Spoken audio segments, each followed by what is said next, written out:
Всеки ден тялото ви води война с милиони такива нашественици. И понякога губи. Но какво, ако ви кажа, че може да спечелите почти всяка битка, ако промените 5 неща? Днес ще ви дам моята лекарска стратегия само в 5 стъпки. Закон номер 1. Ръцете ви или са най-добрият ви приятел, или най-големия предател. Защото много от вирусите и бактериите попадат в тялото ни именно чрез ръцете ни, като пипаме лицето си, устата или носа.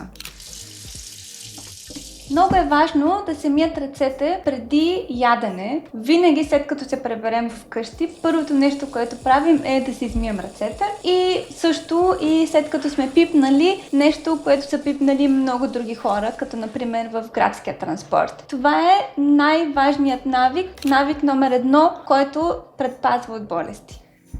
20 секунди. Толкова са ти нужни, за да измиеш 99% от всички вируси и бактерии от ръцете си. Затова си мийте ръцете без изключение.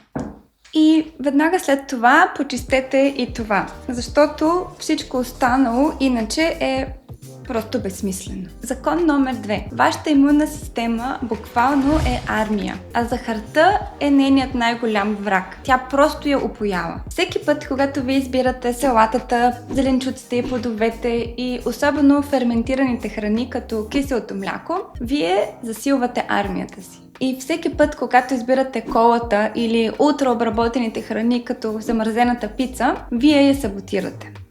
Изборът е изцяло ваш. Закон номер 3.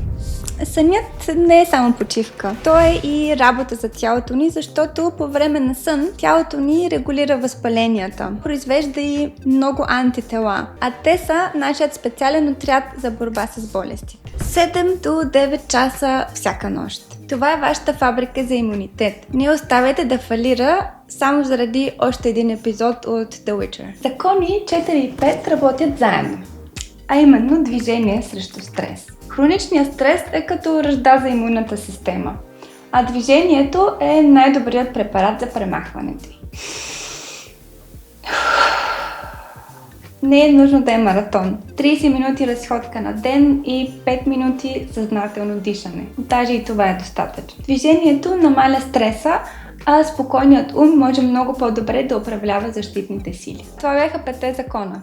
20 секундна борба с микробите, храни армията, а не врага, сънят е твоята фабрика, движението е лекарство и дишай, за да победиш стреса. Най-добрата защита не е в аптеката, а във вашите ръце. Даже не е нужно да правите всичко наведнъж.